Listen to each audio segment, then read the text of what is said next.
بسم اللہ الرحمن الرحیم۔ السلام علیکم، میرا نام منیب فاروق ہے اور آپ دیکھ رہے ہیں منیب فاروق آفیشیل یوٹیوب چینل۔ آپ سب کے فیڈ بیک کا بہت شکریہ۔ اس چینل کو لائک سبسکرائب شیئر کیجیے۔ اب گزشتہ رات میں نے ظاہری بات ہے اسی وقت سے کچھ دیر پہلے ان کی چھٹیاں چل رہی ہیں تو میں آپ سے ڈائریکٹ ہی گفتگو کر رہا ہوں، خود ہی اس کو اپلوڈ کر رہا ہوں وداؤٹ اینی ایڈیٹنگ۔ ایک ولاگ کیا جس کے حوالے سے میں نے بتایا جو بہاول نگر کے اندر ہوا۔ اب باقاعدہ طور پر جو inspector general police Punjab doctor Usman Anwar صاحب ہیں، ان کا جو موقف ہے، یعنی پنجاب پولیس کے جو سربراہ کا موقف ہے، وہ آپ کے سامنے آ گیا ہے۔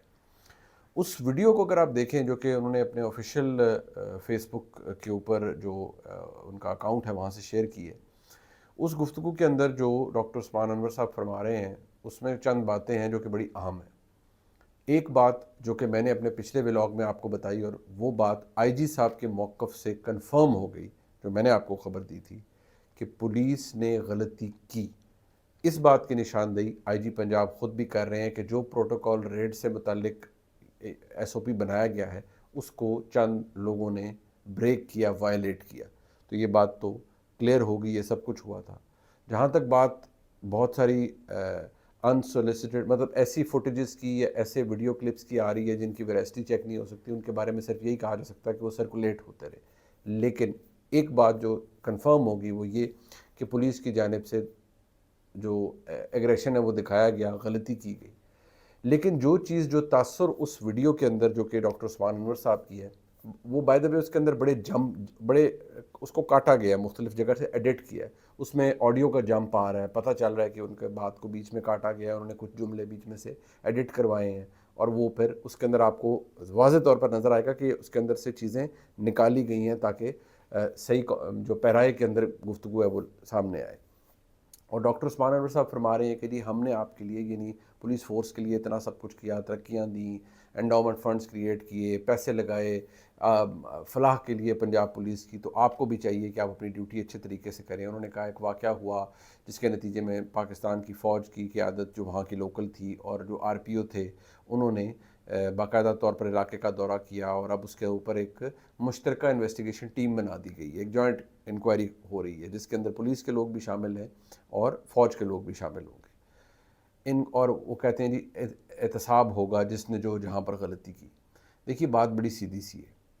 ایک بات تو علی صاحب میں نے بتا چکا ہوں، انہوں نے خود کنفرم کر دیا کہ پولیس نے غلطی کی، لیکن جو ریئیکشن جو اس کے نتیجے میں جو فوج کی جانب سے کیا گیا وہ کسی صورت بھی قانونی نہیں ہے، نہ ہی وہ اسے آپ لیگل کہا جا سکتا ہے۔ کسی بھی ملک کے اندر کسی بھی فنکشننگ یا جو ملک جس کے اندر قانون کی عملداری ہو یا وہاں پر ایک نظام چل رہا ہو، گزشتہ روز میں نے جب ذکر کیا، مسئلہ یہ ہے کہ ہم لوگ اتنے تفریق کا شکار ہیں کہ ہمیں چاہیے کہ نہیں، کوئی ایک موقف ہے تو ایک بندہ اسی کی تائید کرے کہ نہیں جی بالکل ٹھیک کیا، فوج کو کام تھا، فوج نے ایسے ٹھیک کیا جی، پولیس والوں کو مارا۔ نہیں جی آپ کوئی دوسرا کہے گا کہ نہیں جی آپ تو فوج کی بڑی حمایت کر رہے ہیں۔ دیکھیے یہاں پر گفتگو بڑی سادہ اور سمپل ہے، اور کانٹیکسٹ بھی ہے، اس کا جو پیرا ہے وہ بڑا سمپل ہے۔ وہ کیا ہے؟ جو بات آئی جی کہہ رہے ہیں وہ وہی بات کہہ رہے ہیں جو میں نے کل آپ کو بتائی، اور میں نے بہت سی جگہوں سے ویریفائی کر کے، یہ فوج کا موقف نہیں تھا، یہ پولیس کا اپنا موقف تھا جی کہ ہمارے لوگوں نے غلطی کی ہے۔ اس کے نتیجے میں جو فوج کی طرف سے ہوا وہ میں نے کل بھی بتایا کہ وہ اس کو جسٹیفائی کر رہے ہیں، وضاحت یہ دے رہے ہیں کہ جی وہ ہمارے ساتھ زیادتی ہوئی تو پھر آپ کو پتہ ہے جوانوں نے کیا، لیکن وہ قانونی نہیں ہے بھائی۔ لیکن جو اصل المیہ ہے وہ کیا ہے، میں نے لفظ استعمال کیا تھا کہ بالکل جو ہوتا ہے نا کلیپس، سسٹم کلیپس کرتا ہے، یہ چیزیں کلیپس کرتی ہیں، وہ کیوں کرتی ہیں؟ اس کی وجہ یہ ہے کہ ہمارے ملک کے اندر لکھے گئے قانون تو بہت ہیں لیکن ان کی عملداری نہیں ہے۔ جو پروٹوکول جو طریقہ کار تھا میں نے کل بھی بتایا اپنے ولاگ کے اندر کہ اگر کوئی افسر انوالو ہوتا ہے، کوئی سپاہی، کوئی افسر فوج کا، اور وہ کوئی غیر قانونی کام کرتا ہے تو اس کا طریقہ کار یہ ہے کہ فوج کے ادارے کو بتایا جاتا ہے کہ جی آپ کا یہ افسر یا یہ اہلکار اس کام میں ملوث ہے، اور اگر اس سے کچھ ہو جاتا ہے تو پھر باقاعدہ طور پر اس کا طریقہ کار ہوتا ہے۔ لیکن اس کا قطعی یہ مطلب نہیں ہے کہ فوج کا کوئی اہلکار یا فوج کا کوئی افسر قانون سے بالا تر ہے، قانونی طور پر لکھے ہوئے قانون کے مطابق اگر میں بات کروں تو۔ لیکن کیا یہ جو جوائنٹ انویسٹیگیشن ٹیم بنائی گئی ہے اس کے نتیجے میں واقعی احتساب ہوگا؟ کیا انکوائری ہوگی؟ اگر آپ کو یاد ہو تو ایک زمانے میں ایک خروٹہ آباد واقعہ ہوا تھا، کیا پتہ چلا کہ اس کا ایگزیکٹلی اس کے نتیجے میں اینڈ میں کیا ہوا؟ ایک سرفراز شاہ غالباً قتل کیس تھا کراچی کے اندر، جو رینجرز کے ہاتھوں ایک ایک ینگ لڑکا تھا، اس کی ہلاکت ہوئی، وہ جاں بحق ہوا، اس کے بارے میں کیا اس کا وہ نتیجہ نکلا، اینڈ ایونچولی کیا ہوا؟ کیا مکمل طریقے سے سزائیں ہو گئیں؟ کیا وہ لوگ واقعی کیفر کردار تک پہنچے جنہوں نے قانون کو اپنے ہاتھ میں لیا تھا؟ لوگ کہیں گے جی کہ ٹھیک ہے، بہت زیادہ اس کے اندر بھی دیکھیں جی وہ اریسٹ ہو گئے تھے یا کیا ہو گیا تھا، لیکن سوال یہ پیدا ہوتا ہے، میں نے کل بھی ذکر کیا کہ یہ پہلا موقع نہیں ہے۔ جب پاکستان کے اندر مارشل لاء تھا جنرل مشرف صاحب کا، اس وقت بھی لاہور پولیس کے ساتھ یہ واقعات ہوئے، جہاں پر فوج کے لوگوں نے پولیس افسران کے سامنے بہت سے پولیس کے اہلکاروں کو زد و کوب کیا، مارا۔ لیکن اس کا مقصد یہ نہیں ہے کہ یہ کوئی پریکٹس بن جانی چاہیے۔ جو ہوا وہ غلط ہوا، لیکن کیا یہ جوائنٹ انکوائری واقعی احتساب؟ پولیس والوں کو تو چلے جی احتساب ہو جائے گا، وہ پرچہ بھی ہو گیا، اندر بھی چلے گئے، سب کچھ ہو گیا، لیکن جو اس کے اندر جو ریاکشن دیا فوج کے لوگوں کی جانب سے، کیا ان کا احتساب ہوگا؟ کیا جو انہوں نے کیا وہ قانونی طور پر اس پر کوئی پردہ ڈال دیا جائے گا؟ مسئلہ یہ ہے جو ہمارے لوگوں کو، ہمارے بہت سے دوستوں کو سمجھ نہیں آتا کہ جب یہاں بیٹھ کے نعرہ تو میں مار نہیں سکتا، نہ میرا کام ہے نعرے مارنے کا۔ اگر میں آپ کو یہ بتاؤں کہ بھئی ہمارے ملک کا ڈی این اے یہی ہے کہ ہم ایک سیکیورٹی سٹیٹ ہے، قومی سلامتی کی بنیاد پر بنی ہوئی ریاست ہے، یہاں فوج کا پلڑا بھاری رہا ہے، وہ میرے کہنے سے نہ ٹھیک ہو سکتا ہے، نہ آپ کے سوچنے سے، نہ کسی اور کو گالی دینے سے۔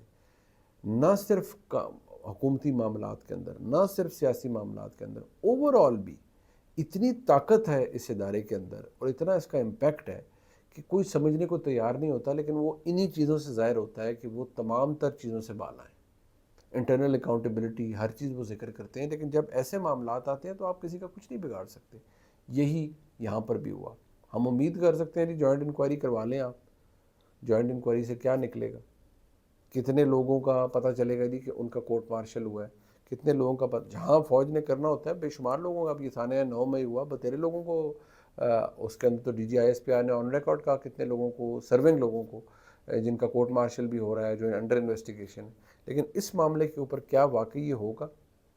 جو اگر 100% جو کہ پولیس کے سربراہ کہہ رہے ہیں جی کہ پروٹوکول فالو نہیں کیا، پولیس نے غلطی کی، لیکن کیا جو فوج کی جانب سے کیا گیا وہ درست تھا؟ اس کو آپ قانونی مان لیں گے؟ جواب نفی میں آتا ہے، اس کی کوئی جسٹیفیکیشن نہیں ہے۔ لیکن کیا لوگوں کو سزائیں ہوں گی؟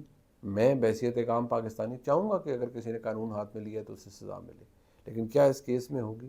یہ سوال اپنی جگہ پر موجود ہے۔ اب ذرا آگے آ جائیں جی، ایک جو بڑا اتحاد بن رہا ہے، اب عمر ایوب صاحب کوئٹہ میں تھے اور وہاں پر جو گفتگو ہوئی، اور اختر مینگن صاحب بھی موجود تھے، محمود خان اکرزئی صاحب اس اتحاد کے سربراہ بن چکے ہیں۔ دیکھیے یہ اتحاد، اس اتحاد میں جو سب سے بڑی طاقت ہے وہ ہے پاکستان تحریک انصاف، یعنی بحیثیت ایک جماعت۔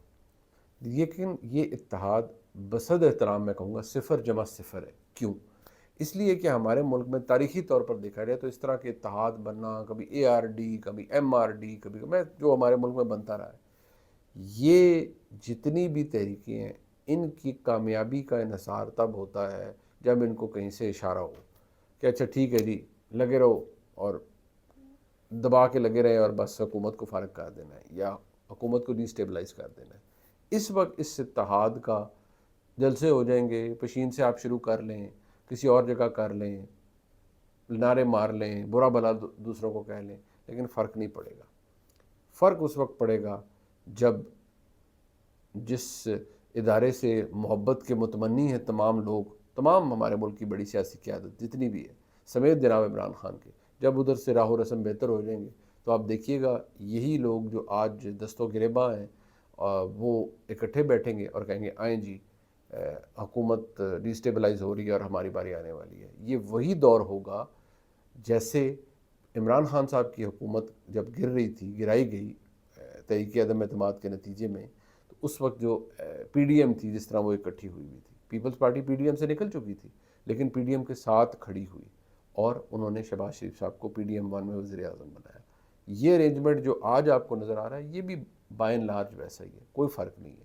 لیکن فی الحال اس اتحاد کی آپ صرف نعرے دیکھیں گے، صرف وہ جسے کہتے ہیں نا کھوکھلے نعرے، ہوائی فائرنگ، یہ ہو گیا، وہ ہم یہ کر دیں گے، ہم وہ کر دیں گے، لیکن کوئی نتیجہ خاطر خواہ آپ کو نہیں نظر آئے گا۔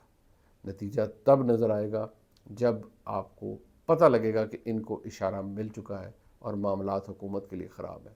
اس وقت ایسے آثار نظر نہیں آ رہے کیونکہ حکومت ابھی بنی ہے، 1.5-2 مہینے پہلے۔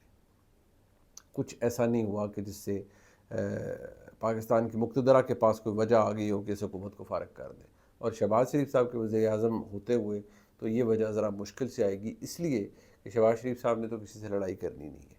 اگر کوئی کہے گا دن ہے تو وہ کہیں گے دن ہے، اگر کوئی کہے گا رات ہے تو وہ کہیں گے رات ہے۔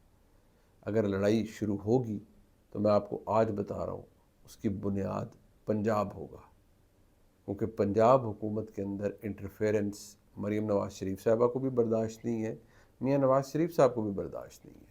وہ نہیں چاہتے کہ یہ سب کچھ ہو، ان کے لوگوں میں تھوڑا موٹا اضطراب بھی پایا جاتا ہے اور وہ یہ مداخلت بھی پسند نہیں کرتے۔ ان کو لگ رہا ہے کہ جی ہمارے کاموں میں ابھی تو نہیں لیکن تھوڑے تھوڑے ان کے مسائل شروع ہیں، ابھی بھی مانے گا کوئی نہیں لیکن ہے۔ آگے چل کے وہ مسائل بڑھتے ہیں یا کم ہوتے ہیں یہ صرف آنے والے چند مہینے آپ کو بتا دیں گے، لیکن میں دوبارہ کہہ رہا ہوں اگر یہ لڑائی ڈلی اسٹیبلشمنٹ کے ساتھ مسلم لیگ نون کی تو اس کی بنیاد پنجاب ہوگا، وفاق کے چانسز نظر نہیں آتے۔ یہ ولاگ آپ نے دیکھا، اسے لائک سبسکرائب شیئر کیجیے گا، پھر ملاقات ہوتی ہے۔ خدا حافظ۔